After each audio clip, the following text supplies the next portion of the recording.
সুপ্রভাত আমার প্রিয় প্রিয় ভাই বোনেরাও বন্ধুরা। আজকে শ্রাবণের প্রথম সোমবার, তাই ভাবলাম একটু আপনাদের সাথে শেয়ার করি।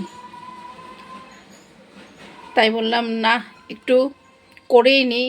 পুজো দিয়ে দিয়েছি, এখনও পাঁচালি পড়া স্টার্ট করিনি, করব।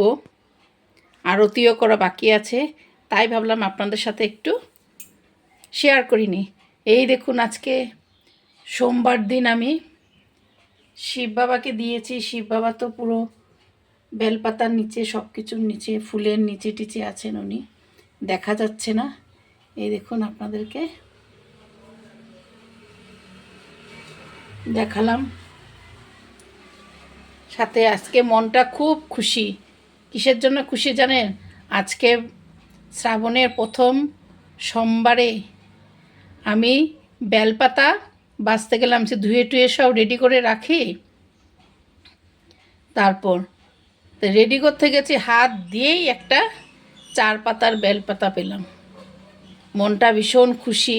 ফুলও অজস্র ফুল পেয়েছি, কিনেও রেখেছি, আমার মাও কিছু দিয়ে পাঠিয়েছেন। সেই সঙ্গে সুন্দর করে মন মতো করে আজকে পুজো দিলাম। আজকে মনটা ভীষণ ভালো লাগছে।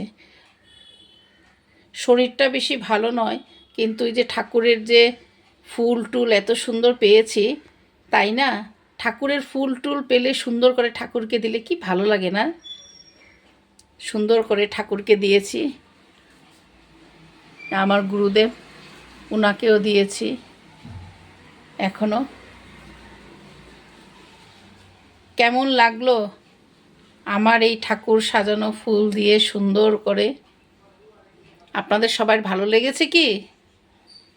ভালো লেগে থাকলে একটা লাইক করে দিবেন, ঠিক আছে?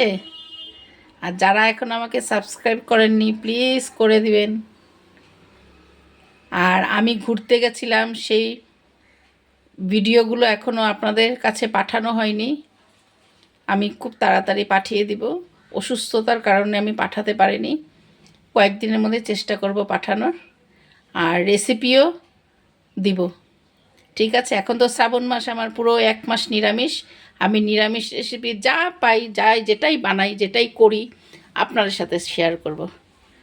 ঠিক আছে, রাখছি। Bye bye.